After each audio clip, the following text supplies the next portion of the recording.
মানুহে ক্ষমতাৰ কাৰণে এটা এনেকুৱা স্তৰলৈ গতি কৰিব পাৰে যিটো একেবাৰে নিচ স্তৰলৈ গতি কৰিব পাৰে এতিয়া মেক্সিমাম ছাত্ৰ ছাত্ৰীৰ খং বেছিৰ মূলতেই হ'ল মোবাইল ফোনৰ অত্যাধিক ইউজ নিখণ্ডাহে দুখীয়া বুলি কোনো কথা নাই অৰ্থনীতিয়ে কোনো কাৰণত মেধাত হেঙাৰ হ'বই নোৱাৰে এগৰাকী বিখ্যাত শিক্ষামূলবিদ জন লোকে এটা কথা কৈছিলে নো চাইল্ড বৰ্ণ লাইক এ টেবুলাৰ আছে অৰ্থাৎ কোনো শিশুৱে এই পৃথিৱীত এটা ৰিক্ত পিয়লা হৈ জন্মগ্ৰহণ নকৰে নমস্কাৰ আসাম ফ্ৰণ্টৰ মুক্ত চিন্তাৰ অনুষ্ঠান দ্য ষ্ট্ৰেইট টকলৈ আপোনালোকক স্বাগতম জনাইছোঁ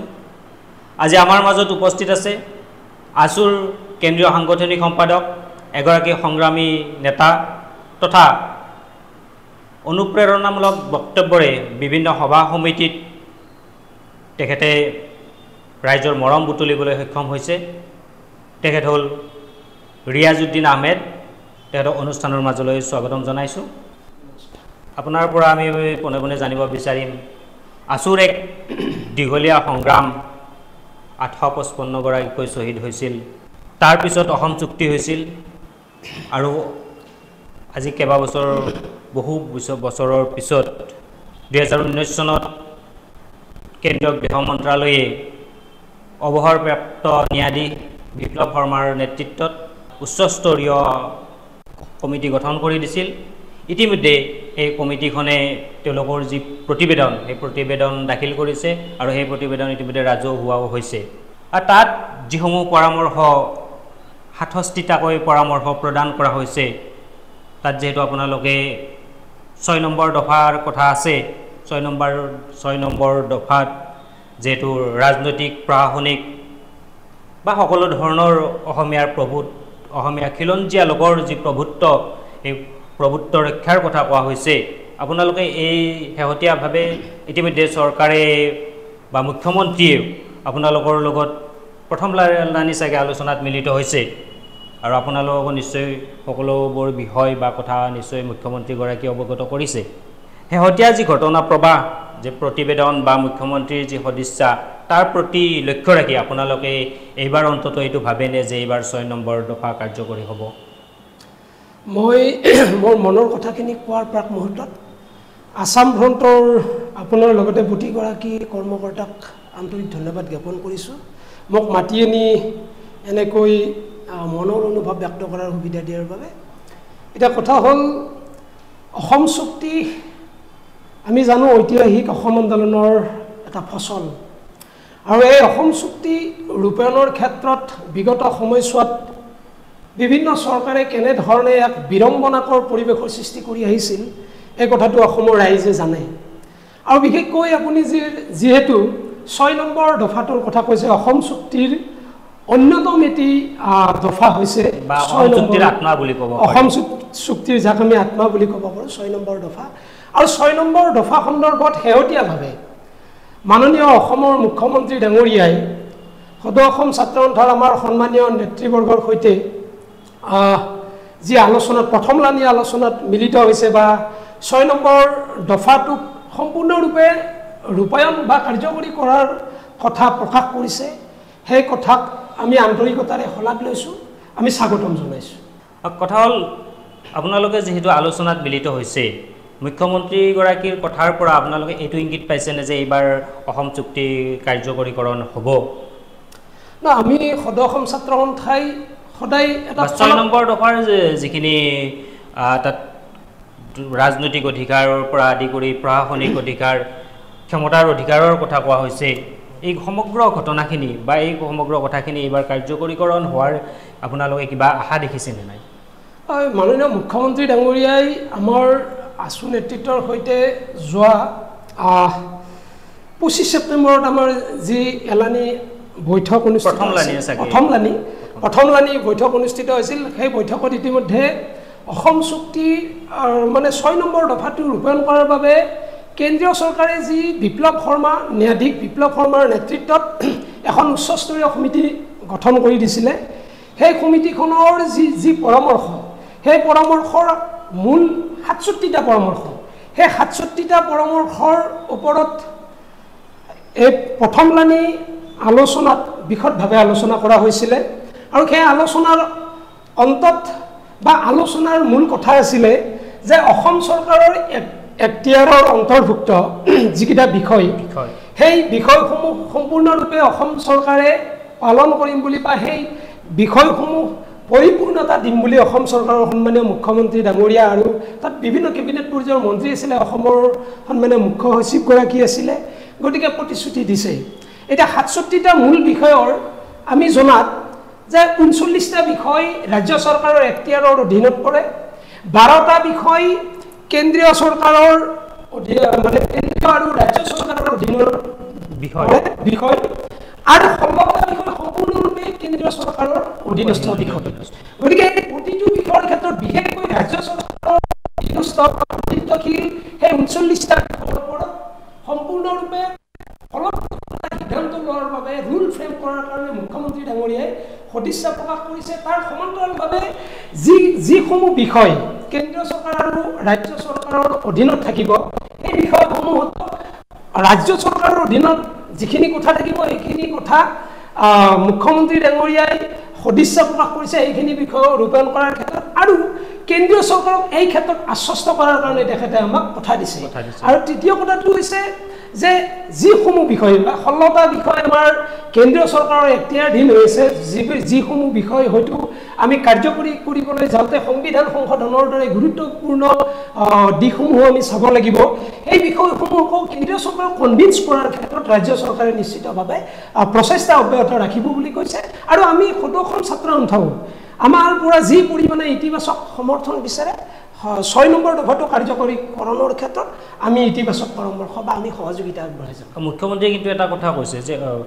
বৰাক ভেলীক কিন্তু যি ৬ নম্বৰ দফাৰ পৰা ৬ নম্বৰ দফাৰ আউটাৰ পৰা বাহিৰত ৰখাৰ কাৰণে নিশ্চয় সদৌ অসম ছাত্ৰ সন্থাক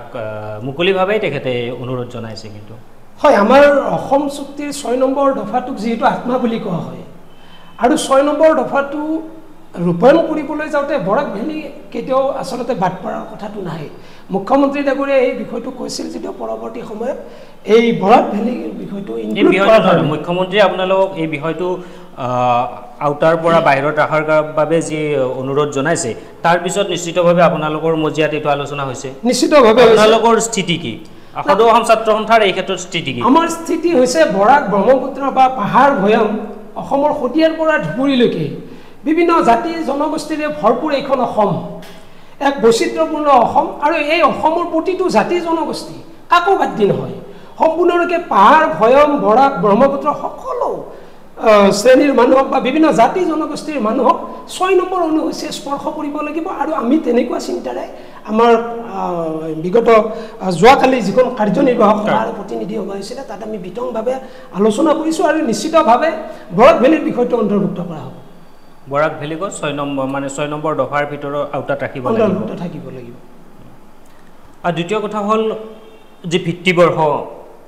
আপোনালোকৰ অসম চুক্তিত আছিল ১৯৭১ চন নাগৰিকত্বৰ ভিত্তিবৰ্ষ আৰু শেহতীয়াভাৱে যি অসমীয়াৰ খিলঞ্জীয়া নিৰ্ধাৰণৰ যি ভিত্তিবৰ্ষ ১৯৫১ চন ইয়াত সদৌ অসম ছাত্ৰ সন্থাৰ দৃষ্টিভংগী কি মানে সদৌ অসম ছাত্ৰ সন্থাই আমি বিভিন্ন সময়ত কৈ আহিছোঁ যে নাগৰিকত্ব লাভৰ যিটো ভিত্তিবৰ্ষ বা বিদেশী বহিষ্কাৰকৰণৰ যিটো ভিত্তিবৰ্ষ এইটো ১৯৭১ চনৰ ২৫ মাৰ্চৰ পূৰ্বে যিসকল অসমত আহিছিল সেইসকল থাকিব তাৰ পৰৱৰ্তী সময়ত যিখিনি আহিছে এইখিনিক অসম চৰকাৰ তথা কেন্দ্ৰীয় চৰকাৰে বহিষ্কাৰ কৰিব লাগিব এইটো আমাৰ স্পষ্ট কথা এতিয়া কথাটো হ'ল যে খিলঞ্জীয়া বুলি ক'লে বিগত সময়ছোৱাত আমি দেখিছোঁ যে অসমত খিলঞ্জীয়াৰ সংজ্ঞা নিৰ্ধাৰণ কৰিবলৈ যাওঁতে বিভিন্ন সময়ত বিতৰ্কৰ সৃষ্টি হোৱা দেখা গৈছে কিন্তু আমি এই কথাটো স্পষ্ট হ'ব লাগিব যে অসমত খিলঞ্জীয়া বুলি ক'লে ৰাষ্ট্ৰসংঘই এটা সংজ্ঞা দি থৈ দিছে আৰু বিশেষকৈ ১৯৫০ চন বা ৫১ চনৰ আগৰ যিখিনি মানুহ আছে অৰ্থাৎ অসমৰ খিলঞ্জীয়া মানুহ বুলি ক'লে অসমত বসবাস কৰা ৫০-৫১ চনৰ পূৰ্বৰে পৰা অসমত বসবাস কৰা বিভিন্ন জাতি ধৰ্ম ভাষা বৰ্ণৰ মানুহ সকলোখিনি মানুহে খিলঞ্জীয়া মানুহ আৰু এই সকলোখিনি মানুহে বিশেষকৈ সাংবিধানিক ৰক্ষা কৱচৰ যিটো ধাৰণা বা সাংবিধানিক ৰক্ষা কৱচৰ যিটো মানে ফলাফল সুফল এই সুফলটো প্ৰতিগৰাকী অসমৰ খিলঞ্জীয়া মানুহে পাব লাগিব কাৰণ আমি যদি ৭১ চনৰ কথাটো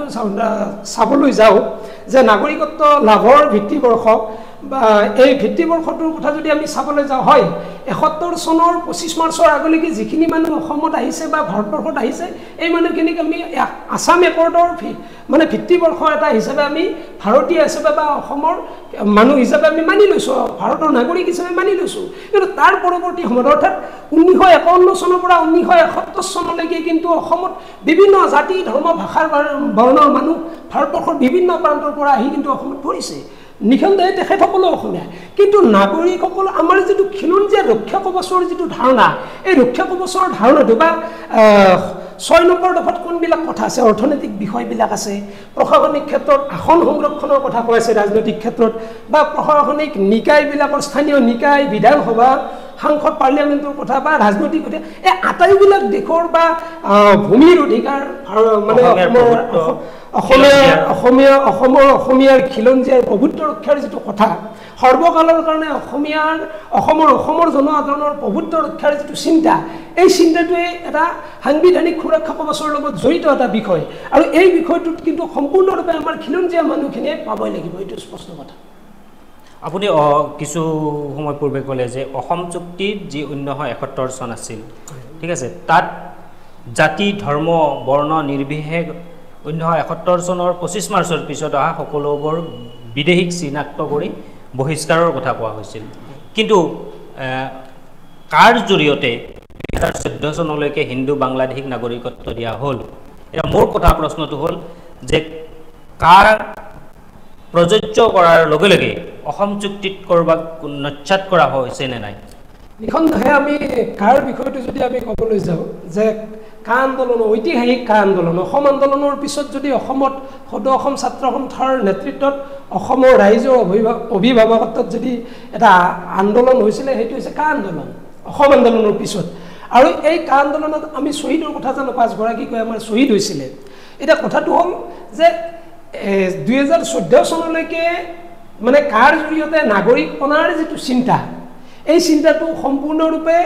অসম চুক্তিৰ পৰিপন্থী আৰু নিঃসন্দেহে অসম চুক্তিক ই আঘাত কৰিছে আৰু আমি সদৌ অসম ছাত্ৰ সন্থাই কাৰ বিষয়টোক লৈ আমি পূৰ্বৰ নিচিনা আমাৰ যিটো স্থিতি সেই স্থিতিত আমি আজিও অটল আছোঁ আমাৰ কথা হ'ল যে আমাৰ ৰাজপথৰ আন্দোলনৰ সমান্তৰালভাৱে আমি ন্যায়ালয়তো এক প্ৰকাৰৰ আমি বিধিগত ব্যৱস্থাৰ ফালৰ পৰাও এক প্ৰকাৰৰ আমি এটা সমাধান কল্প এটা আমি বিচাৰিছোঁ গতিকে আদালততো এক প্ৰকাৰৰ যুঁজ চলি আছে আৰু যিহেতু কা ইমপ্লিমেণ্ট কৰাৰ কাৰণে ইতিমধ্যে ৰুল ফ্ৰেম হ'ল কাৰ জৰিয়তে মানুহ অনাৰ চিন্তা কৰিছে চৰকাৰখনে এই কথাটোৱে নিঃসন্দেহে অসম চুক্তিক আঘাত কৰিছে আৰু এই কথাটোক আমি কেতিয়াও সদৌ অসম ছাত্ৰ সন্থাই মানি ল'ব নোৱাৰোঁ আমি পূৰ্বেও পৰা নাছিলোঁ এতিয়াও আমি নোৱাৰোঁ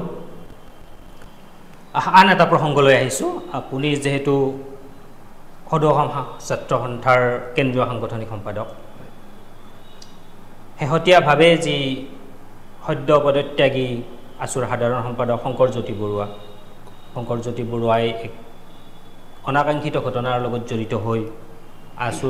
আছু মজিয়া ত্যাগ কৰিব লগা হ'ল এগৰাকী যুৱতীৰ মহা অভিযোগৰ ভিত্তিত মই সুধিব বিচাৰিছোঁ যে শংকৰজ্যোতি বৰুৱাৰ যি ঘটনা বা শংকৰজ্যোতি বৰুৱাই যি ঘটনা সংঘটিত কৰিলে এই ঘটনাই আছুক কোনোবাখিনিত কলংকিত কৰিলে নেকি বা আছুত থকা মহিলা সদস্যসকলে কোনোবাখিনিত তেওঁলোকে নিৰাপত্তাহীনতাত ভুগিব নেকি সদৌ অসম ছাত্ৰ সন্থা এনেকুৱা এটা সংগঠন যিটো সংগঠনে এটা গণতান্ত্ৰিক নীতি আদৰ্শৰ মাজেৰে পৰিচালিত হয় আছুৰ এখন আমাৰ পবিত্ৰ সংবিধান আছে সেই সংবিধানে আছুৰ একেবাৰে তৃণমূল পৰ্যায়ৰ পৰা একেবাৰে উচ্চ পৰ্যায়লৈকে আমাৰ প্ৰতিগৰাকী বিষয়ববীয়াক সমানে ন্যায় প্ৰদান কৰাৰ ক্ষেত্ৰত বা ন্যায্যতা প্ৰদান কৰাৰ ক্ষেত্ৰত মানে ফলপ্ৰসূ ব্যৱস্থা গ্ৰহণ কৰি আহিছে আৰু আপুনি যিটো প্ৰশ্ন কৰিছে যে হয় বিগত কিছুদিন ধৰি আমাৰ সদৌ অসম ছাত্ৰ সন্থাৰ মজিয়াত সন্মানীয় সাধাৰণ সম্পাদকগৰাকীক লৈ যি ৰাজহুৱা অভিযোগ আছিলে সেই অভিযোগৰ আমি খবৰ পোৱা মাত্ৰকে বা আমি অভিযোগ সম্পৰ্কত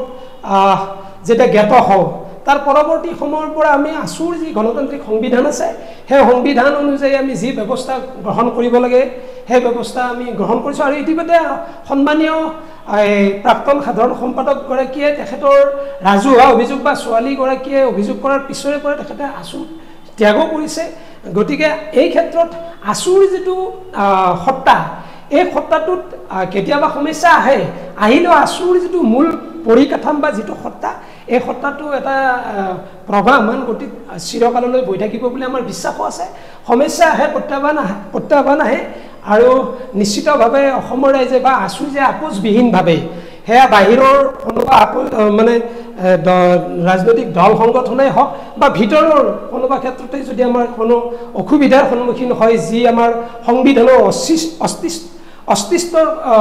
কথাৰ লগত জড়িত বিষয় হৈ থাকে, তেনেহ'লে আছুৱে কেতিয়াও আপোচবিহীনভাৱে আছুৰ সিদ্ধান্তত অটল থাকে। এইটো সম্পূৰ্ণ সত্য কথা। মই সুধিছিলোঁ যে মহিলা সদস্যসকলে কোনোবাখিনিত নিৰাপত্তাহীনতাত ভুগিব নেকি সেই ঘটনাৰ পিছত? কেতিয়াও আছুৰ মজিয়াত মহিলা পুৰুষ বুলি তেনেকুৱা কথা নাই। আমাৰ অসমৰ বিভিন্ন প্ৰান্তত হাজাৰ হাজাৰ আমাৰ সদস্য আছে। এই ক্ষেত্ৰত শংকৰজ্যোতি বৰুৱাৰ যিটো ঘটনা, এই ঘটনাটোত নিঃসন্দেহে যুৱতীগৰাকীয়ে যিটো অভিযোগ দিছিলে, সেই অভিযোগৰ ইতিমধ্যে ন্যায় এক প্ৰকাৰৰ সংগঠনৰ মজিয়াত যিখিনি ন্যায় পাব লাগে ন্যায় পাইছে। আৰু নিশ্চিতভাৱে আদালতৰ মজিয়াত যিহেতু সম্পূৰ্ণ বিষয়টো বিচাৰাধীন হৈ আছে, নিশ্চিতভাৱে উপযুক্ত দোষীয়ে শাস্তি পাবই। গতিকে এই ক্ষেত্ৰত আছুৰ মজিয়াত কেতিয়াও মহিলাই কেতিয়াও অস্বস্তিকৰ এটা পৰিৱেশ বা নিৰাপত্তাহীন এটা পৰিৱেশৰ মানে কেতিয়াও বলি হ'বলগীয়া বা এটা পৰিৱেশ পাবলগীয়া প্ৰশ্নই নাহে। আছুৰ মজিয়াৰ পৰা বহু নেতা হৈছে, বহু মন্ত্ৰী বিধায়ক হৈছে, তেওঁলোকৰ যিসকলৰ প্ৰথম পৰিচয় আছু। আচলতে আছু কি নেতা গঢ়াৰ কমাৰশাল নেকি? বা আছু কৰি যিসকলে মন্ত্ৰী বিধায়ক হৈছে, আজিৰ হিমন্ত বিশ্ব শৰ্মা কেবিনেটতো বা হিমন্ত বিশ্ব শৰ্মাও এসময়ত আছুৰ সদস্য আছিল, বহু মন্ত্ৰী বিধায়ক আছে, তেওঁলোকৰ যি আদৰ্শ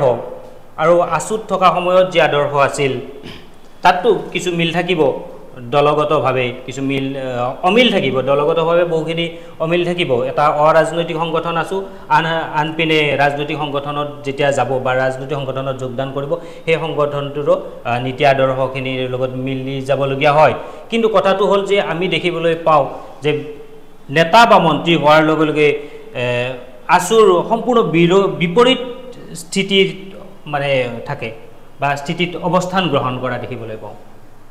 বেছি সংখ্যকে। হয়, মই আপোনাৰ প্ৰথম কথাটোৱেই কৈছোঁ, যিটো প্ৰশ্ন কৰিছে আপুনি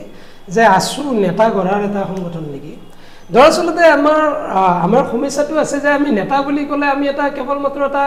সংকীৰ্ণ অৰ্থত আমি পলিটিকেলি যিখিনি আমাৰ ইনভলভ হয়, আছু আছিলে বা আছুৰ মজিয়াৰ পৰা গৈ দুই এজন মানুহে আমাৰ কোনোবা ৰাজনৈতিক দলত যোগদান কৰিছে, বিধায়ক হৈছে, হয় মই কথাটো গম পাইছোঁ। কিন্তু হয়, এইটো কথা আমি মানিব লাগিব যে আছু এনেকুৱা এখন প্লেটফৰ্ম বা আছুৰ মজিয়াখন এনেকুৱা এখন শক্তিশালী মজিয়া, যিখন মজিয়াত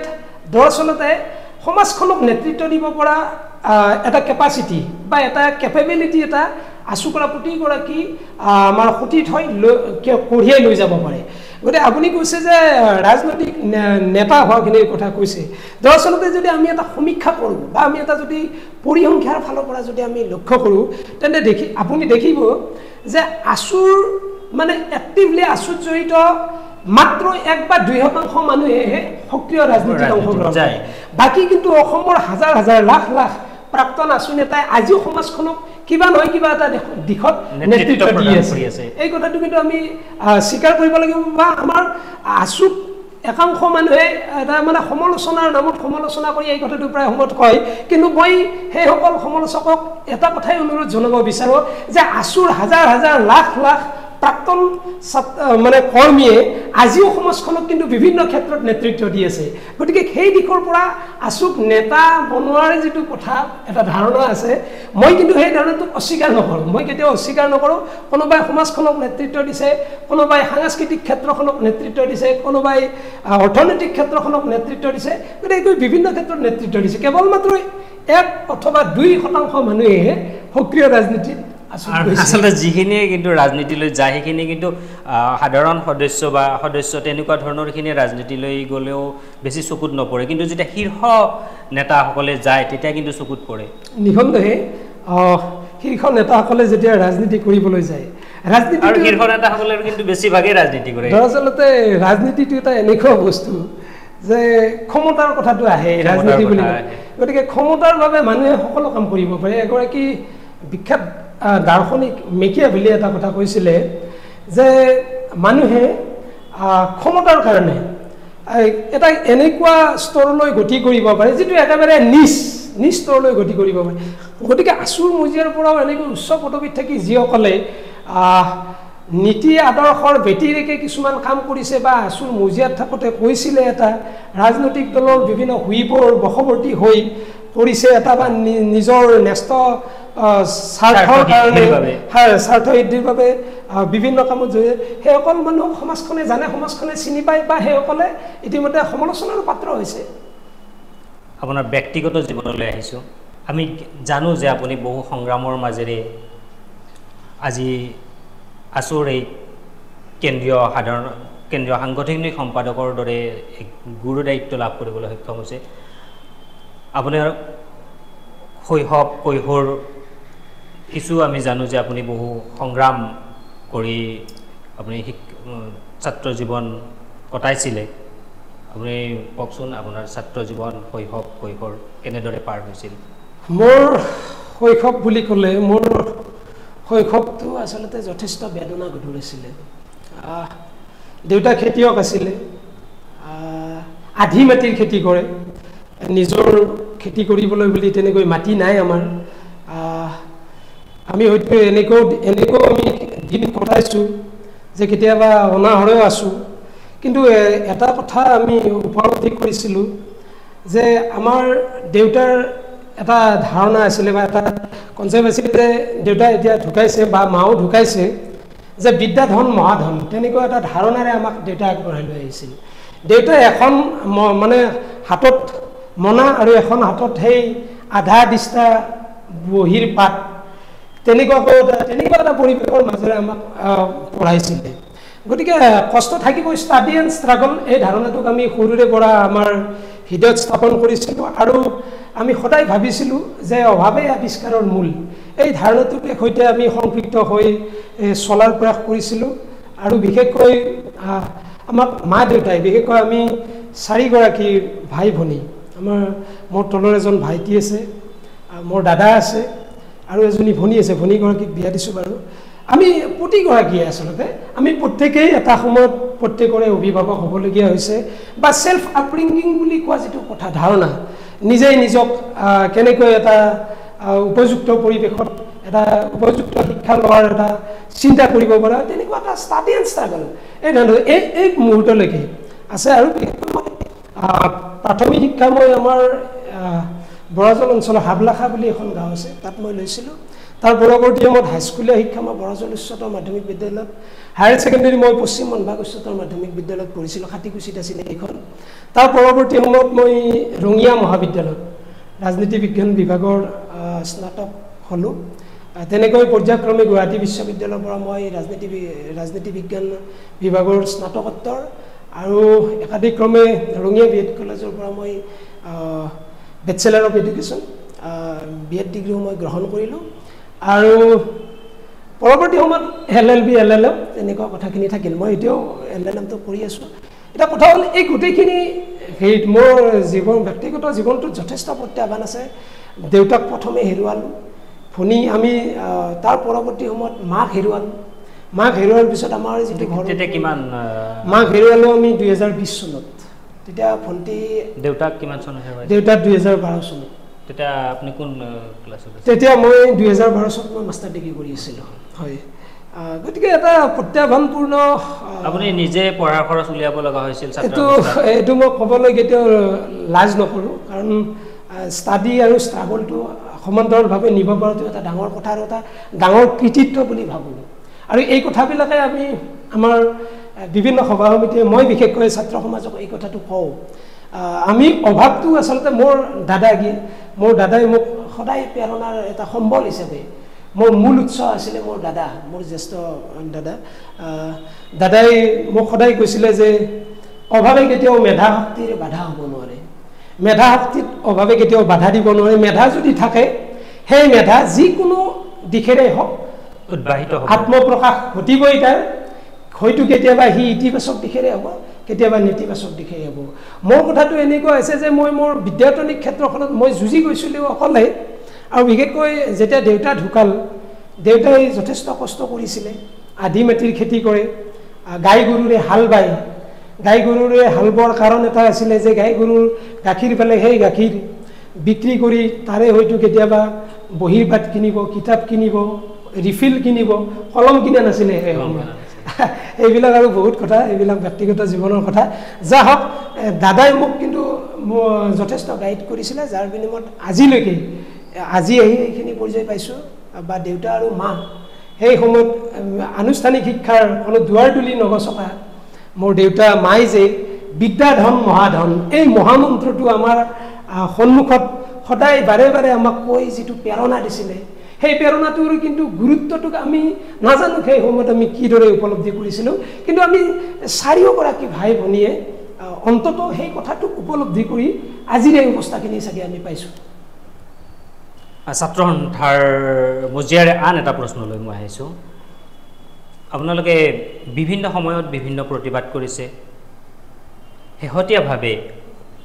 মূল্যবৃদ্ধি বা স্মাৰ্ট মিটাৰৰ ক্ষেত্ৰত ৰাজ্যত তুমুল প্ৰতিবাদ চলি আছে, বিভিন্ন সংগঠনে প্ৰতিবাদ কৰিছে। এই প্ৰতিবাদৰ সময়ত আছু ক'ৰবাত ব্যাকফুটত আছে নেকি? এই স্মাৰ্ট মিটাৰ প্ৰসংগত যিটো সদৌ অসম ছাত্ৰ সন্থাই কাৰ্যসূচী যিবোৰ ঘোষণা কৰি আছে, সেই কাৰ্যসূচীবিলাক ধাৰাবাহিকভাৱে চলি আছে নিশ্চিতভাৱে। আৰু আছুৱে আপোচবিহীনভাৱে প্ৰতিটো ইছ্যুক আগবঢ়াই নিয়াৰ ক্ষেত্ৰত কেতিয়াও মানে এচুলিমানো মানে তাৰ পৰা বিচ্যুত হোৱা নাই। কিন্তু কথাটো হ'ল যে স্মাৰ্ট মিটাৰ প্ৰসংগত যিটো আপুনি প্ৰশ্নটো কৰিলে, যে স্মাৰ্ট মিটাৰ সম্পৰ্কত যিটো আমাৰ আন্দোলনৰ কাৰ্যসূচী, সেই আন্দোলনৰ কাৰ্যসূচীটো অৱধাৰিত ৰূপত আমাৰ চলি আছে। অহা 5 তাৰিখো আমাৰ স্মাৰ্ট মিটাৰৰ এগেইনষ্টে আমাৰ কাৰ্যসূচী আছে। অনিয়মীয়া বিদ্যুৎ যোগানৰ বিৰুদ্ধে আমাৰ প্ৰতিবাদী কাৰ্যসূচী হ'ব। আৰু সমস্যাটো হ'ল যে আছুৱে অসমৰ বিভিন্ন সমস্যাৰ লগত বিভিন্ন সময়ত আমি জড়িত হ'বলগীয়া হয়। গতিকে তেনেকৈ আমি এটাৰ পিছত আন এটা ইছ্যুক এপ্ৰ'চ কৰিবলৈ যাওঁতে কেতিয়াবা আন্দোলনৰ কাৰ্যসূচীটো হয়তো কিছুদিন গ্যাপ হয়, কিছুদিন গ্যাপ হ'ব পাৰে, কিন্তু তাৰ পৰৱৰ্তী সময়ত আমি আকৌ সেই আন্দোলনৰ কাৰ্যসূচীটো চলাই নিয়াৰ কাৰণে আমি বদ্ধপৰিকৰ হৈ থাকোঁ। গতিকে স্মাৰ্ট মিটাৰৰ জৰিয়তে অসমৰ ৰাইজক এটা স্মাৰ্ট চিন্তাৰ জৰিয়তে চৰকাৰখনে লুণ্ঠন কৰি নিয়াৰ যিটো প্ৰয়াস, এই প্ৰয়াসৰ বিৰুদ্ধে সদৌ অসম ছাত্ৰ সন্থাই আমি বিগত দিনসমূহৰ দৰে অনাগত দিনতো আমি কাৰ্যসূচী অতি জংগীভাৱে আমি আগবঢ়াই লৈ যাম, এইটো স্পষ্ট কথা। আপুনি যিহেতু বিভিন্ন সভা সমিতিত অনুপ্ৰেৰণামূলক বক্তব্যৰে ছাত্ৰ ছাত্ৰীসকলক প্ৰেৰণা যোগাই আহিছে, নিশ্চিতভাৱে আমি আপোনাৰ পৰা প্ৰেৰণাদায়ক কিছু বক্তব্য গ্ৰহণ কৰিব লাগিব। আপোনাৰ নিজৰ জীৱনেই বহু ঘাত প্ৰতিঘাত আৰু সংগ্ৰামপূৰ্ণ জীৱন। বহু দুখীয়া ছাত্ৰ ছাত্ৰী আছে যিসকলৰ বহু প্ৰতিভা আছে, বা তেওঁলোকে কিছু কিছু ক্ষেত্ৰত হীনমন্যতাত ভোগে বা হতাশাত ভোগে। এনেকুৱা ছাত্ৰ ছাত্ৰীসকলক আপুনি কি ক'ব? দৰাচলতে মই কথাখিনি অলপ আগতে কৈ গৈছিলোঁৱে যে অধ্যয়নৰ ক্ষেত্ৰত বা মেধাৰ ক্ষেত্ৰত আচলতে বাধা একোৱেই নাহে। তাৰ কাৰণে এটা উইল পাৱাৰ লাগে। প্ৰতিগৰাকী ছাত্ৰ ছাত্ৰীৰ মনত যদি উইল পাৱাৰটো সঠিক হয়, লক্ষ্য যদি সঠিক হয়, তেনেহ'লে নিশ্চিতভাৱে ইপ্সিত যিটো লক্ষ্য, সেই লক্ষ্যত উপনীত হ'ব পৰা যায়। এতিয়া প্ৰশ্ন হ'ল যে আৰ্থিকভাৱে আমি প্ৰায় সভাতে এই কথাবিলাক কওঁ যে আমাৰ বহু ছাত্ৰ ছাত্ৰী আছে যিসকল ছাত্ৰ ছাত্ৰীয়ে মেধা অথচ আৰ্থিকভাৱে স্বচ্ছল নহয়, পৰিয়ালটো মাক দেউতাকে যথেষ্ট কষ্ট কৰে, কিন্তু সেইসকল ছাত্ৰ ছাত্ৰীয়ে বিদ্যায়তনিক ক্ষেত্ৰখনত কেনেকৈ আগবাঢ়ি যাব, এই কথাটো আমি বিভিন্ন সময়ত কওঁ যে বৰ্তমানৰ যিটো এটা ৰাজনৈতিক পৰিৱেশ, খামখুমীয়া এটা পৰিৱেশ, এই পৰিৱেশটোক আমি ছাত্ৰ ছাত্ৰীসকলৰ কাৰণে বা ছাত্ৰ ছাত্ৰীসকলৰ বৰ্তমানৰ যিটো পৰিৱেশ, আজিৰ সময়ছোৱাত সমাজখনত যিটো পৰিৱেশ চলিছে, সমাজখনৰ যিটো গতিবিধি, এই গতিবিধিটোৰ লগত চলাৰ কাৰণে এটা সংশোধিত ৰূপত আমাৰ ছাত্ৰ ছাত্ৰীসকলে আগবাঢ়ি যোৱাৰ কাৰণে দৰাচলতে শিক্ষা। গতিকে দুখীয়া ছাত্ৰ ছাত্ৰীখিনিক মই এটা কথাই ক'ব বিচাৰোঁ যে এই ছাত্ৰ ছাত্ৰীসকলে বা দুখীয়া ছাত্ৰ ছাত্ৰীখিনিয়ে সদায় এটা কথা মনত ৰখা উচিত যে অভাৱেই আৱিষ্কাৰৰ মূল, অভাৱ থাকিবই আৰু প্ৰতিটো অভাৱক যদি আমি হেলা ৰঙে, কাৰণ জীৱনটো এটা প্ৰত্যাহ্বান, জীৱন মানে এটা প্ৰত্যাহ্বান আৰু এই প্ৰত্যাহ্বানক গ্ৰহণ কৰাৰ বাবে আমাক ভগৱানে ইয়ালৈ পঠাইছে। মৃত্যুৰ আগমুহূৰ্তলৈকে আমি এটাৰ পিছত আন এটা প্ৰত্যাহ্বান আমি সদায় মোকাবিলা কৰি আহোঁ। গতিকে মৃত্যুৰ আগমুহূৰ্তলৈকে যিহেতু আমি এটা প্ৰত্যাহ্বানপূৰ্ণ, যিমান মানুহ টকা পইচা থাকিলেও মানুহৰ জীৱনত প্ৰত্যাহ্বান থাকে, গতিকে সেই প্ৰত্যাহ্বানবিলাকক মোকাবিলা কৰিব লাগিলে অভাৱটোক আমি আগত থ'ব নালাগিব, অভাৱক আমি উপলব্ধি কৰিব নালাগে আৰু কষ্ট কৰিব লাগিব, কষ্ট কৰিব লাগিব। মই নিজৰ কথাটো মই বিভিন্ন সভা সমিতিয়ে কওঁ, কিন্তু মই আকৌ সেই কথাটোক কেতিয়াবা বেছিকৈ নকয় অন্যান্য উপমাৰে মই কথাবিলাক কওঁ যে আচলতে কি যে আমি কৰ্মক ভাল পাব লাগে। আমি দুখীয়া পিতৃ মাতৃৰ সন্তান, আমাৰ লক্ষ্য আৰু উদ্দেশ্য আছে যে ভৱিষ্যতৰ দিনত আমি আমাৰ মা দেউতাৰ সপোন পূৰণ কৰিম। গতিকে এই ক্ষেত্ৰত সপোনটো আমি পূৰণ কৰিবলৈ যাওঁতে আমাৰ সন্মুখত প্ৰত্যাহ্বান থাকিব, কিন্তু সেই প্ৰত্যাহ্বানক নেওচা দি যাবলৈ হ'লে আমি বিৰতিৰ সময়ত, আমি যিখিনি সময়ত জিৰণি লওঁ, সেই জিৰণিৰ সময়খিনিত বা যিখিনি সময়ত আমি ষ্টাডিৰ বিপৰীতে যিখিনি সময় পাম, সেই সময়খিনিক যদি আমি প্ৰপাৰলি ইউজ কৰোঁ তেনেহ'লে নিশ্চিতভাৱে আমাৰ অভাৱ মোচনৰ ক্ষেত্ৰতো আমি কেতিয়াবা নিজেই ভূমিকা ল'ব পাৰিম। বা আমি নিজেই তেনেকুৱা কিছুমান কাম কৰিছিলোঁ যে গৰমৰ বন্ধ থাকে, বন্ধৰ দিনটোত আমি বেলেগৰ ঘৰত গৈ কাম কৰিছিলোঁ, সাংগঠনিক কাম কাজো কৰিছোঁ। ক্লাছ 8ৰ পৰা সদৌ অসম ছাত্ৰ সন্থাৰ সৈতে জড়িত হৈছিলোঁ, আজি প্ৰায় 21 বছৰ ৰানিং সদৌ অসম ছাত্ৰ সন্থাৰ মজিয়াত। গতিকে ক্লাছ 8ৰ পৰা এনেকুৱা এটা ষ্ট্ৰাগল কৰিছোঁ যে এটা সময়ত ঠেলাও টানিছোঁ। গৰমৰ বন্ধৰ দিনত যিহেতু ঘৰত অভাৱ যিহেতু আছে, মোৰ লক্ষ্য, মোৰ ডেষ্টিনেশ্যন এইটোৱে যে মই ভালকৈ পঢ়িম, মই ছাত্ৰ সন্থা কৰিম। ছাত্ৰ সন্থাটো কিন্তু এনেকুৱা এটা বস্তু যে ইমানবিলাক আমি ডিগ্ৰী লৈছোঁ, কিন্তু ছাত্ৰ সন্থাৰ মজিয়াখনৰ পৰা আমি যিখিনি কথা শিকিছোঁ সেই কথাখিনি মই অন্য কোনো কিতাপ বহুত পঢ়িছোঁ, কিন্তু ছাত্ৰ সন্থাৰ মজিয়াখনে মোক জীৱনটোক লিড কৰাৰ ক্ষেত্ৰত যিটো জ্ঞান দিছে, যিটো অৱদান আছে, এই অৱদানটোৰ কাৰণে মই ছাত্ৰ সন্থাৰ সেই মহামঞ্চখনৰ ওচৰত সদায় কৃতজ্ঞ হৈ ৰওঁ। গতিকে দুখীয়া ছাত্ৰ ছাত্ৰীখিনিয়েও কিন্তু নিজকে বিচলিত নোহোৱাকৈ, বাহিৰৰ পৰিৱেশটো কিন্তু খুব ভাল নহয়, বাহিৰৰ যিটো পৰিৱেশ এই পৰিৱেশটো খুব ভাল নহয়। বিশেষকৈ এই কথাটো মনত ৰাখিব লাগিব যে পৰিৱেশৰ লগত এডজাষ্টমেণ্ট হ'ম আমি কেনেকৈ। এই যিটো ধামখুমীয়া এটা পৰিৱেশ, ৰাজনৈতিক ধামখুমীয়া এটা পৰিৱেশ, এই পৰিৱেশটোৰ পৰা নিজকে আত্মনিয়ন্ত্ৰণৰ ভিত্তিত নিজৰ ইচ্ছিত লক্ষ্য আৰু উদ্দেশ্যত কেনেকৈ সফল হ'ব লাগিব, এই কথাটো কিন্তু আমাৰ ছাত্ৰ ছাত্ৰীসকলে ভাবিব লাগিব। বিশেষকৈ দুখীয়া ছাত্ৰ ছাত্ৰীসকলে এই কথাটো ভাবিব লাগিব যে তেওঁলোকৰ প্ৰতিটো খোজত মাক দেউতাকে তেওঁলোকক লৈ দেখা যিটো সপোন, সেই সপোনটোক তেওঁলোকে উপলব্ধি কৰি আগবাঢ়িব লাগিব, কষ্ট কৰিবই লাগিব। সফল জীৱন এটা বা জীৱনত সফলতা প্ৰাপ্তিটো ইমান সহজ বিষয় নহয়, শ্বৰ্টকাট কোনো নাই, ছাকচেছৰ কোনো শ্বৰ্টকাট নাই। এই কথাটো কিন্তু আমাৰ ছাত্ৰ ছাত্ৰীসকলে জানিব লাগিব। আৰু এটা কথা আমাৰ ছাত্ৰ ছাত্ৰীসকলে মনত ৰখা উচিত যে মেধাৰ কোনো স্থায়িত্ব নাই। এগৰাকী বিখ্যাত শিক্ষামনোবিদ জন লকে এটা কথা কৈছিলে, ন' চাইল্ড বৰ্ণ লাইক এ টেবুলাৰ আছে, অৰ্থাৎ কোনো শিশুৱে এই পৃথিৱীত এটা ৰিক্ত পিয়লা হৈ জন্মগ্ৰহণ নকৰে, কিবা নহয় কিবা এটা ইনাৰ কেপাবিলিটি লৈ আহে। প্ৰায় সময়ত আমাৰ অভিভাৱক অভিভাৱিকাসকলে এই দোষটো কৰা দেখা যায় যে আমাৰ অভিভাৱক অভিভাৱিকাসকলে বা কেতিয়াবা আমাৰ শ্ৰদ্ধাৰ শিক্ষাগুৰুসকলে এই কথাটো প্ৰায় আগত আনে যে আমাৰ ছাত্ৰ ছাত্ৰীসকলক বিদ্যায়তনিক যিখন মাৰ্কশ্বিট, সেই মাৰ্কশ্বিটখনৰ জোখাৰে কেৱল বিবেচনা কৰে, যে সেই ছাত্ৰ বা ছাত্ৰীগৰাকী, যিগৰাকী ছাত্ৰ বা ছাত্ৰীয়ে বিদ্যায়তনিক যিখন মাৰ্কশ্বিটখনত ভাল ফলাফল কৰা নাই, কিন্তু তাৰ যে অন্য এটা দিশৰ ওপৰতো মেধা থাকিব পাৰে, এই কথাটোক কিন্তু আমাৰ অভিভাৱকসকলে হৃদয়ংগম কৰিব লাগিব। গতিকে অভিভাৱকসকলৰ প্ৰতি মোৰ এটাই আহ্বান যে আপোনালোকৰ সন্তানটোৱে কেৱল মাত্ৰ ভাল মাৰ্কশ্বিট এখনত পোৱা নাই বা পৰীক্ষাত ভাল নম্বৰ পোৱা নাই, তাক লৈ আপোনালোকে হতাশাত ভুগি কোনো লাভ নাই। আপোনালোকে এটা কথা নিশ্চিত থাকক, মোৰ ল'ৰাটোৱে বা মোৰ ছোৱালীজনীয়ে পৰীক্ষাত ভাল ফলাফল কৰা নাই, ভালকৈ পঢ়িব নোৱাৰে, কিন্তু এটা বিশ্বাস অটুট ৰাখক, মানে সি কিবা নহয় কিবা এটা কিন্তু কেপাচিটি আছে। ভগৱানে জন্মৰ সময়ত প্ৰতিগৰাকী শিশুকে কিবা নহয় কিবা এটা ইনাৰ কেপাবিলিটি দি পঠায়। গতিকে সেই ইনাৰ কেপাবিলিটিটো আমি বিচাৰি উলিয়াত প্ৰায় সময়ত আমি ব্যৰ্থ হওঁ। আমাৰ অভিভাৱক অভিভাৱিকাসকল ব্যৰ্থ হয়, আমাৰ শিক্ষাগুৰুসকলো প্ৰায় সময়ত ব্যৰ্থ হয়, আৰু বিশেষকৈ অসমৰ নিচিনা বা ভাৰতবৰ্ষৰ নিচিনা তৃতীয় বিশ্বৰ ৰাষ্ট্ৰবিলাকত চৰকাৰখনে বিশেষকৈ ব্যৰ্থ হয়। অৰ্থাৎ আমাৰ ছাত্ৰ ছাত্ৰীসকলৰ মেধাৰ বিশেষীকৰণৰ ভিত্তিত আগুৱাই নিয়াৰ ক্ষেত্ৰত চৰকাৰখন আজিও ব্যৰ্থ হৈ আছে, এই কথাটো আমি ক'বই লাগিব। সেইকাৰণে যে অসমৰ ছাত্ৰ সমাজে যুঁজি যুঁজি আগবাঢ়ি গৈছে, আমি এই কথাটো জানো। অসমৰ ছাত্ৰ সমাজে এখন সদায় বিদ্যায়তনিক ক্ষেত্ৰখনত বিভিন্ন প্ৰত্যাহ্বানৰ এখন যুঁজত অৱতীৰ্ণ হ'বলগীয়া হয়। গতিকে প্ৰতিগৰাকী ছাত্ৰ ছাত্ৰীয়ে ভাবিব লাগিব যে জীৱনৰ যিটো সফলতাৰ বাট, এই বাটটো সদায় কণ্টকময়, এই বাটটো এই কণ্টকময় পথটোক ভেদ কৰি যাব লাগিলে আমি কষ্ট কৰিবই লাগিব, কষ্টৰ কোনো বিকল্প নাই। আৰু বিশেষকৈ আমি যিটো পৰিৱৰ্তিত যিটো পৰিস্থিতিৰ পৰা আমি ভাল বেয়া দুয়োটা দিশ জানি বেয়াটোক আমি বাদ দি ভালটো গ্ৰহণ কৰি তাক সংশোধিত ৰূপত আমি আগবাঢ়ি যাব লাগে। আৰু সেইবাবেই আচলতে শিক্ষা, সেইকাৰণেইটো আচলতে শিক্ষা। গতিকে নিখন্দাহে দুখীয়া বুলি কোনো কথা নাই, অৰ্থনীতিয়ে কোনো কাৰণত মেধাত হেঙাৰ হ'বই নোৱাৰে। অৰ্থনৈতিক মানে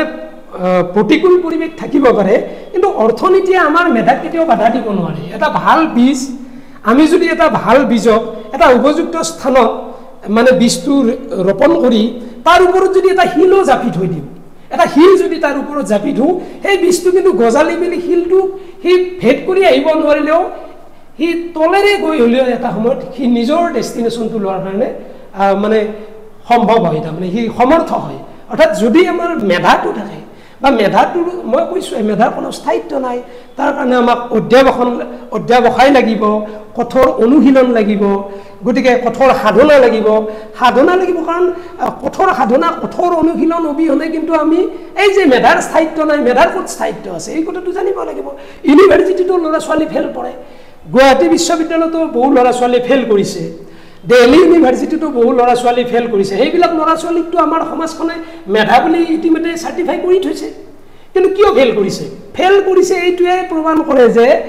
সেই ল'ৰাজনৰ আচলতে এটা ষ্টেজলৈকে মেধা আছিলে, কিন্তু সি বাহ্যিক এই উচ্চ শিক্ষা গ্ৰহণ কৰিবলৈ গৈ সি যিটো পৰিৱেশ পালে, সেই পৰিৱেশটোৰ লগত সি হয়তো সংশোধিত ৰূপত চলিব পৰা নাই, বা বাহ্যিক যিবিলাক নেতিবাচক কাৰকবিলাকৰ প্ৰভাৱ পৰিছে, যাৰ বিনিময়ত সি তাৰ মেধাক পৰৱৰ্তী ষ্টেজত প্ৰতিপন্ন কৰাত বিফল হৈছে। আৰু সেইকাৰণে মেধাৰ কোনো স্থায়িত্ব নাই। মেট্ৰিক হায়াৰ ছেকেণ্ডেৰীত কি ৰিজাল্ট কৰিছে বা আমাৰ ছাত্ৰ ছাত্ৰীসকলে কি ৰিজাল্ট কৰিছে সেইটো কেতিয়াও জীৱনৰ এটা দিশ নিৰ্ণয়কাৰী ৰিজাল্ট হ'ব নোৱাৰে, ফলাফল হ'ব নোৱাৰে। কেৱল কষ্ট কৰি যাব লাগে। বহু ল'ৰা ছোৱালী আমি দেখিছোঁ, আমি অভিনন্দন অনুষ্ঠানত মনৰ ব্যক্ত যেতিয়া কৰে যে মেট্ৰিকত 3rd পাইছে, হায়াৰ ছেকেণ্ডেৰীত ডিষ্টিংশ্যন পাইছে, ষ্টাৰ পাইছে, হায়াৰ ছেকেণ্ডেৰীত 2nd পাইছে, ডিগ্ৰীত 1st ক্লাছ লৈ বহি আছে, ইউনিভাৰ্চিটিত পঢ়ি আছে 1st ক্লাছ লৈ। গতিকে এই কথাবিলাকে আমাক আচলতে প্ৰেৰণা দিয়ে। গতিকে প্ৰতিগৰাকী ছাত্ৰ ছাত্ৰীয়ে লক্ষ্য স্থিৰ কৰি ৰাখক। মই ভাবোঁ কোনো বাধাই আমাক কেতিয়াও আমাৰ ইচ্ছিত লক্ষ্যত উপনীত হোৱাত বাধা দিব নোৱাৰে। আন এটা প্ৰসংগ, যিটো যুৱ প্ৰজন্মৰ বা যুৱ উচ্ছৃংখলতা বুলি কোৱা হয়, এই যুৱ উচ্ছৃংখলতা সম্পৰ্কে আপোনাৰ ধাৰণাটো কেনেকুৱা? বা আজিকালি দেখা যায় যে বহু যুৱক যুৱতীয়ে বিভিন্ন ধৰণৰ নিচাসক্ত যিবোৰ বস্তু, তেনেকুৱা ধৰণৰ নিচাসক্ত বস্তুৰ কবলত পৰে, বা যুৱ প্ৰজন্মৰ মাজত অপৰাধ প্ৰৱণতাও বাঢ়িছে। এই সমগ্ৰ ঘটনা প্ৰবাহৰ আপোনাৰ দৃষ্টিভংগীটো কেনেকুৱা হ'ব? যুৱ উচ্ছৃংখলতা বা আজিৰ সময়ত যুৱক যুৱতীসকলে বিভিন্ন সময়ত, সকলো নহয়, এটা একাংশ যিটো বিচলিত হোৱা দেখা যায়, তাৰ মূলতে মই পৰিৱেশটোক দোষাৰোপ কৰিব বিচাৰোঁ। আৰু বিশেষকৈ আমি অসম ছাত্ৰ সন্থাই যুৱ উচ্ছৃংখলতাৰ বিষয়টোক এটা চেঞ্চিটিভ বিষয় হিচাপে আমি উপলব্ধি কৰোঁ। আৰু বিশেষকৈ আমাৰ যুৱকসকলৰ এটা উপযুক্ত কাউন্সিলিঙৰ জৰিয়তে যুৱক যুৱতীসকলক আগবঢ়াই নিয়াৰ ক্ষেত্ৰত চৰকাৰে যি ধৰণৰ পৰিকল্পনা ল'ব লাগে, সেই পৰিকল্পনা লোৱাৰ প্ৰয়োজন আছে। তাৰ সমান্তৰালভাৱে কেতিয়াবা ব্যক্তিগতভাৱে খুব দুখ অনুভৱ কৰোঁ যে এতিয়া যুৱক যুৱতীসকলৰ মাজত যথেষ্টখিনি অপৰাধ প্ৰৱণ কাম কাজ দেখা গৈছে। বিশেষকৈ নিচা জাতীয় খাদ্য সামগ্ৰী বা দ্ৰব্য সেৱন কৰাৰ যিটো কথা, বা গুৰু মনা নমনা, জ্যেষ্ঠজনৰ প্ৰতি সন্মান প্ৰদৰ্শন কৰা নকৰা ইত্যাদি কথাবোৰ যিবিলাক আজিৰ যুৱ প্ৰজন্মৰ মাজত একাংশই এতিয়াও এনেকুৱা বহু ছাত্ৰ ছাত্ৰী আছে যিসকলে জ্যেষ্ঠজনক সন্মান কৰে, শিক্ষাগুৰুসকলক যথেষ্ট শ্ৰদ্ধা কৰে, কিন্তু যিসকলে নকৰাখিনিৰ বাবে মই ভাবোঁ জগৰীয়া মূলতঃ সমাজখন। আৰু এই ক্ষেত্ৰত অভিভাৱিকাসকলকো আমি একেবাৰে দোষ নাই বুলি ক'ব নোৱাৰোঁ। অভিভাৱিকাসকলৰ এই ক্ষেত্ৰত মই ভাবোঁ যে অপৰাধ প্ৰৱণতাৰ আটাইতকৈ ডাঙৰ কথাটো হৈছে আজিকালি আমাৰ যিটো ল'ৰা ছোৱালীৰ প্ৰতি গাৰ্জেনসকলৰ যিটো মৰম ধৰক বেছি, এই মৰমটো প্ৰয়োজনতকৈ বেছি। মই ভাবোঁ যিকোনো বস্তুৰে এটা সীমাবদ্ধতা থকাটো উচিত। আমি আজিৰ সময়ত আমি এনেকুৱা কথাও দেখা পাওঁ যে মাক বা দেউতাকে সন্তানক মৰম কৰিব লাগে, এইটো সঁচা কথা, কিন্তু তাৰ সমান্তৰালভাৱে সন্তানৰ প্ৰতি কেতিয়াবা আমি কঠোৰো হোৱাৰ প্ৰয়োজন আছে, শাসনৰো প্ৰয়োজন আছে। আৰু দৰাচলতে দেখা যায় যে এতিয়া সন্তানক ইমানেই মৰম কৰে য'ত সন্তানে দৰাচলতে আমাৰ সমাজখনৰ পৰা শিকিবলগীয়া, আৰু প্ৰায় ক্ষেত্ৰতে এটা ষ্টেজলৈকে ক্লাছ 1ৰ পৰা মই ভাবোঁ 10মান শ্ৰেণীলৈকে আমাৰ ল'ৰা ছোৱালীবিলাকক আজিকালি গাৰ্জেনবিলাকে বেছিকৈ কণ্ট্ৰল কৰা কৰিছে। গতিকে দৰাচলতে এটা সময় থাকে যিখিনি সময়ত ল'ৰা ছোৱালীবিলাকক ফ্ৰীনেছ এটা পৰিৱেশ দিব লাগে। ল'ৰা ছোৱালীবিলাকে প্ৰশ্ন কৰিব সৰু অৱস্থাত, সেই প্ৰশ্নৰ এটা সঠিক উত্তৰ দিব লাগে, প্ৰশ্নৰ উত্তৰটো ভুল হ'ব নালাগে। প্ৰশ্ন কৰি ব্যতিব্যস্ত কৰাসকলেও যিসকলক ব্যতিব্যস্ত কৰিলেও তাৰ উত্তৰটো নিগেটিভ হ'ব নালাগে, কেতিয়াও ধমকি দিব নালাগে বা মৰমটো। মই কিন্তু এইটোৱেই ভাবোঁ যে অত্যাধিক মৰম কৰিলেও ল'ৰা ছোৱালী অপৰাধ প্ৰৱণ হয়। অত্যাধিক মৰম কৰিলেও ধৰক এগৰাকী ছাত্ৰ বা ছাত্ৰীক মাক দেউতাকে খুব মৰম কৰে, সি পঢ়াটো এটা ষ্টেজলৈকে ভাল আছিলে, 9-10ত কিবা কাৰণত বা এটা পৰিৱেশিতত সেই ল'ৰা বা ছোৱালীগৰাকীয়ে মেট্ৰিক পৰীক্ষাত ভাল ফলাফল কৰিব নোৱাৰিলে। আমিতো প্ৰায় দেখিছোঁ তেনেকুৱাকৈ যে এনেকুৱা বহু খবৰ আহে যে মেট্ৰিকত 3rd ডিভিজন পাই ছাত্ৰ বা ছাত্ৰীয়ে আত্মহত্যা কৰে। কিয় আত্মহত্যা কৰে? দৰাচলতে এই যিটো সহনশীল ক্ষমতা, এই সহনশীল ক্ষমতাৰ যিটো শিক্ষা, এই শিক্ষাটো ঘৰখনৰ পৰা পাব লাগে, বিদ্যালয়ৰ পৰা পাব লাগে। কিন্তু প্ৰায় সময়ত মই ভাবোঁ আজিৰ ছাত্ৰ সমাজে সহনশীলতাৰ ক্ষমতা, ধৈৰ্য ক্ষমতা ইত্যাদি ইত্যাদি নৈতিক প্ৰমূল্যবোধৰ যিবিলাক ধাৰণা, এই ধাৰণাবিলাকৰ পৰা মই ভাবোঁ মেক্সিমাম ছাত্ৰ ছাত্ৰীয়ে বঞ্চিত হোৱা যেন অনুভৱ হয়। আৰু সেইটোৰ বাবে যুৱ উশৃংখলতাটো আহিছে। ভুল সমাজখনৰো আছে। আমি সমাজখনক কেৱল মাত্ৰ সমালোচনা কৰিবহে জানো, আমি তাক কাউন্সিলিং কৰি এটা উপযুক্ত এটা ইতিবাচক চিন্তাৰে তাক আগবঢ়াই নিয়াৰ চিন্তা নকৰোঁ। বিশেষকৈ মৰেল এডুকেশ্যনৰ যিটো ধাৰণা, মানে মৰেল এডুকেশ্যনৰ ধাৰণাটো এতিয়া বিদ্যালয়সমূহত কোনো নৈতিক পাঠ দিয়াৰ কোনো ব্যৱস্থা নাই। ইমান দায়িত্ব দিছে শিক্ষকসকলক, শিক্ষা বিভাগে ইমান দায়িত্ব দিছে, য'ত শিক্ষকসকলে ছাত্ৰ ছাত্ৰীক এনেধৰণৰ মৰেল লেচন দিয়াৰ কাৰণে এটা পৰিৱেশো নাপায়। বিশেষকৈ ঘৰখন কিন্তু ডাঙৰ বস্তু। এতিয়া মোবাইলৰ সময়, মোবাইলটোৱে কি কৰিছে যে আমাৰ ধৈৰ্য ক্ষমতা নোহোৱা কৰিছে, আমাৰ আত্মীয়তাটো, ইজনে আনজনক বুজি পোৱাৰ যিটো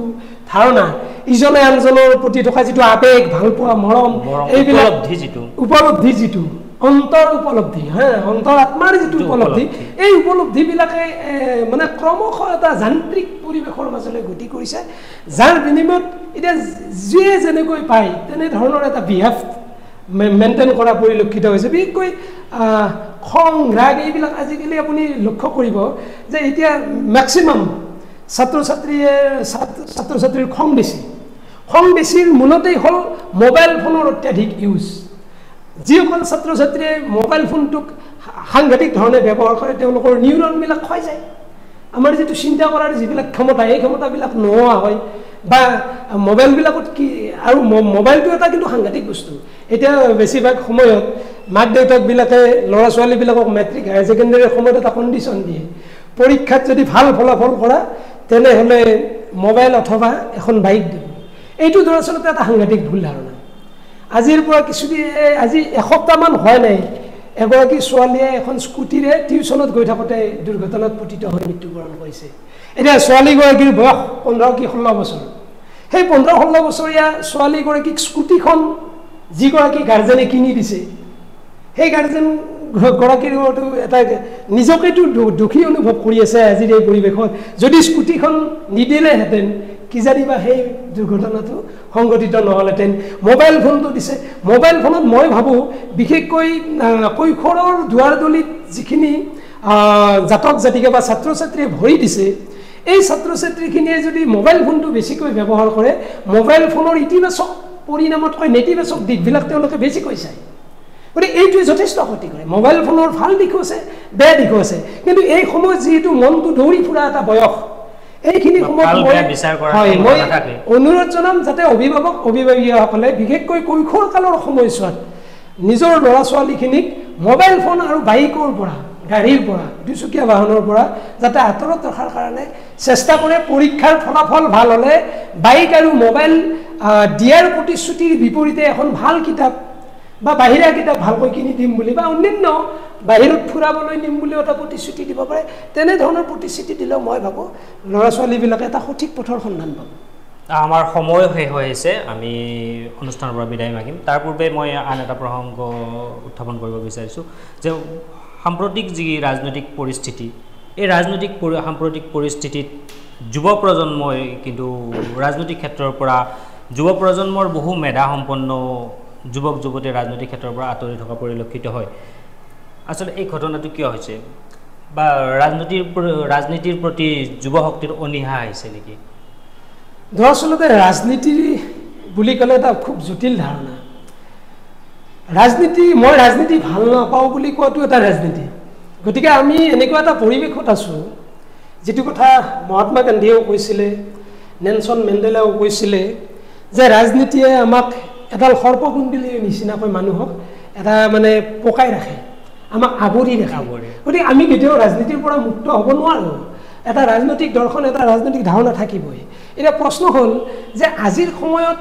বহু সময়ত আমাৰ মেধাসম্পন্ন যুৱক যুৱতীসকলে বা যিসকলে অলপ সামাজিকভাৱে খুব পৰিপক্ক বা অলপ চিন্তাৰ ফালৰ পৰা প্ৰগতিশীল সেইসকল ছাত্ৰ ছাত্ৰীয়ে ৰাজনীতিত এক্টিভলি জড়িত হোৱাৰ কাৰণে ইচ্ছা প্ৰকাশ নকৰে দৰাচলতে তাৰ বাবে ৰাজনৈতিক যিটো দৰ্শন ৰাজনৈতিক যিটো আদৰ্শ সেই আদৰ্শটো দৰাচলতে আজিৰ ৰাজনৈতিক ব্যৱস্থাত প্ৰকৃতাৰ্থত এটা আদৰ্শ আদৰ্শগত যিটো ৰাজনীতি সেই ৰাজনৈতিক পৰিৱেশটো আজিৰ সময়ছোৱাত অৱক্ষয় হৈছে নেকি নিশ্চিতভাৱে অৱক্ষয় ঘটিছে গণতান্ত্ৰিক চিন্তা প্ৰমূল্যবোধ বিজড়িত হয় গণতান্ত্ৰিক প্ৰমূল্যবোধ বিজড়িত যিটো ৰাজনৈতিক দৰ্শন এই ৰাজনৈতিক দৰ্শনটোৰ পৰা সম্পূৰ্ণৰূপে বৰ্তমানৰ ৰাজনীতি বিচলিত হোৱা হেতুকে এতিয়াৰ যিখিনি ছাত্ৰ ছাত্ৰী চিন্তা কৰিব পাৰে দেশখনৰ সমাজখনৰ সেই ছাত্ৰ ছাত্ৰীখিনিয়ে দৰাচলতে ৰাজনীতি কৰাৰ প্ৰতি আগ্ৰহী হোৱা নাই কোন কাক ফ'ল' কৰিব কোনগৰাকী নেতাক ফ'ল' কৰিব আজি যিগৰাকী নেতাই এটা কথা ক'ব কাইলৈ এটা অন্য ৰাজনৈতিক দলৰ নিশাৰ ভিতৰত গৈ সেই কথাটোক ওলোটা কাম কৰিব অৰ্থাৎ ৰাজনৈতিক যিটো দৰ্শন ৰাজনৈতিক যিটো আদৰ্শ এই আদৰ্শটোৰ মাজত ৰাজনৈতিক নেতাবিলাকেই যিটো কৰ্মকাণ্ড বা কথা বতৰা হয় যি লুটি বাগৰ মাৰাৰ যিটো স্বভাৱ বা ৰাজনীতিত কি থাকিব লাগে হেট্ৰেড পলিটিক্স এটা যিহেতু ষ্টাৰ্ট হৈছে এতিয়া সকলোৱে দেখিছে যে ভাৰতীয় গণতন্ত্ৰত ভাৰতীয় ৰাজনৈতিক আদৰ্শত এনেধৰণৰ নোহোৱা নোপোজা কিছুমান ৰাজনৈতিক পৰিৱেশ এটা ছবি দিবলৈ বিচৰা হৈছে য'ত জাতিক লৈ ধৰ্মক লৈ আমাৰ মানুহবিলাকক ব্যস্ত ৰাখিব বিচৰা হৈছে ধৰ্ম এটা খাদ্য হিচাপে এটা টোপ হিচাপে ৰাজনৈতিক ক্ষমতা আহৰণৰ এটা আহিলা হিচাপে ধৰ্মক ব্যৱহাৰ কৰি মানুহৰ মনত এটা প্ৰয়োজন সৃষ্টি কৰাৰ কাৰণে চেষ্টা কৰিছে প্ৰচলিত ৰাজনৈতিক ব্যৱস্থাই এই কথাটোক দৰাচলতে কোনো সঠিক শিক্ষাৰে শিক্ষিত যুৱ প্ৰজন্মৰ ল'ৰা ছোৱালীয়ে এনেধৰণৰ ৰাজনৈতিক দৰ্শন গ্ৰহণ নকৰে কিন্তু মই আহ্বান জনাম যে এতিয়াৰ যুৱ প্ৰজন্মই কিন্তু ৰাজনৈতিক ছিষ্টেমটোৰ লগত ইনভলভ হোৱাৰ প্ৰয়োজন আছে যিকোনো নন পলিটিকেল অৰ্গেনাইজেশ্যনবিলাক সদৌ অসম ছাত্ৰ সন্থাই হওক এই মানে সংগঠনবিলাকত জড়িত হোৱাৰ প্ৰয়োজন আছে কাৰণ এটা মই কৈছোঁৱেই যে এটা সংশোধিত ৰূপত সমাজখনক যদি আগুৱাই নিবলগীয়া হয় তেনেহ'লে ৰাজনৈতিক অৰাজনৈতিক সকলো ক্ষেত্ৰত আমাৰ আজিৰ ছাত্ৰ সমাজে ইনভলভ হ'ব লাগিব সমাজখনক এটা সংশোধিত ৰূপত নেতৃত্ব দি আগবঢ়াই লৈ যাব লাগিব এই যিবিলাক নেতিবাচক ধাৰণা এতিয়া সমাজখনত চলি আছে ৰাজনৈতিক ব্যৱস্থাত চলি আছে এই সকলোবিলাকৰ এটা অৰিষ্টমৰ্দন শক্তি হিচাপে আজিৰ যুৱ প্ৰজন্মই ৰাজনৈতিক ব্যৱস্থাটোত নিজেই এটা অৰিষ্টমৰ্দন শক্তি হিচাপে অংশগ্ৰহণ কৰি দেশৰ প্ৰচলিত নেতিবাচক চিন্তাৰ পৰিৱৰ্তন সাধন কৰিব ৰিয়াজুদ্দিন আহমেদৰ ভৱিষ্যত নেতা বিধায়ক মন্ত্ৰী হোৱাৰ সপোন আছেনে নাই মোৰ তেনেকুৱা কোনো পৰিকল্পনা নাই কাৰণ মই মোৰ এটা ভোগ আছে সেই ভোগটো হ'ল যে মই এটা ষ্টাডিৰ লগত কণ্টিনিউৱাছলি মই জড়িত হৈ থাকিব পৰা যিকোনো এটা ব্যৱস্থাৰ সৈতে মই সম্পৃক্ত হৈ ভাল পাওঁ সদৌ অসম ছাত্ৰ সন্থাৰ পবিত্ৰ মঞ্চত আছোঁ যেতিয়া এতিয়াও সেই অধ্যয়ন আৰু সংগ্ৰাম এই দুয়োটা কথাই মই কঢ়িয়াই নিবলৈ চেষ্টা কৰিছোঁ আজিলৈকে সেই অধ্যয়নৰত অৱস্থাতে আছোঁ বা পৰৱৰ্তী সময়তো মই আশু কৰি থকা দিনকেইটা অধ্যয়ন আৰু সংগ্ৰাম দুয়োটাকে সমান্তৰালভাৱে আগবঢ়াই লৈ যাম অসমৰ জাতীয় জীৱনৰ প্ৰতিটো সমস্যাৰ সৈতে সদৌ অসম ছাত্ৰ সন্থাৰ আদৰ্শৰে আপোচবিহীনভাৱে যিখিনি সেৱা দিব লাগে দি যাম আৰু পৰৱৰ্তী সময়ত কি হয় অধ্যয়নটো থাকিবই অধ্যয়নটো থাকিব কিন্তু পৰৱৰ্তী সময়তো মোৰ ব্যক্তিগত জীৱন যেতিয়া ল'ম তেতিয়া নিশ্চিতভাৱে মই মোৰ অধ্যয়নক এটা ছাইডত ৰাখিম আৰু মই মোৰ ব্যক্তিগত জীৱনৰ বাকী কাম চলাই যাম অৰ্থাৎ অধ্যয়নৰ লগত জড়িত বিষয়কে পেছাগতভাৱে ল'ব বিচাৰে আপুনি এইটো সময় ক'ব এইটো সময়ৰ আহ্বান যেতিয়া যি আহ্বান আহে তেতিয়া নিশ্চিতভাৱে এটা আদৰ্শগত চিন্তাৰে আগবাঢ়িম ইমান সময় আমাৰ মাজত উপস্থিত থাকি আছুৰ কেন্দ্ৰীয় সাংগঠনিক সম্পাদক ৰিয়াজুদ্দিন আহমেদে যিখিনি বক্তব্য প্ৰদান কৰিলে তেখেতৰ ব্যক্তিগত জীৱনৰ পৰা আছুৰ মজিয়ালৈকে বিভিন্ন সমস্যাৰাজিৰ ওপৰত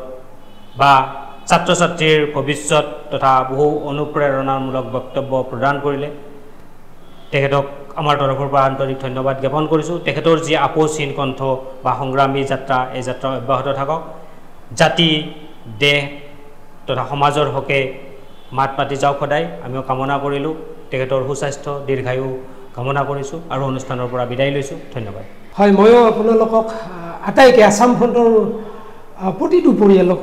আৰু আপোনাক বিশেষকৈ মই আন্তৰিক ধন্যবাদ আৰু কৃতজ্ঞতা জ্ঞাপন কৰিছোঁ মোৰ সাংগঠনিক জীৱন সংগঠনৰ ওপৰত লগতে মোৰ ব্যক্তিগত জীৱন সকলো বিষয় সামৰি যিখিনি মোৰ আত্মপ্ৰকাশ কৰাৰ সুবিধা দিলে তাৰ বাবে মই পুনৰবাৰ আন্তৰিক কৃতজ্ঞতা জ্ঞাপন কৰিছোঁ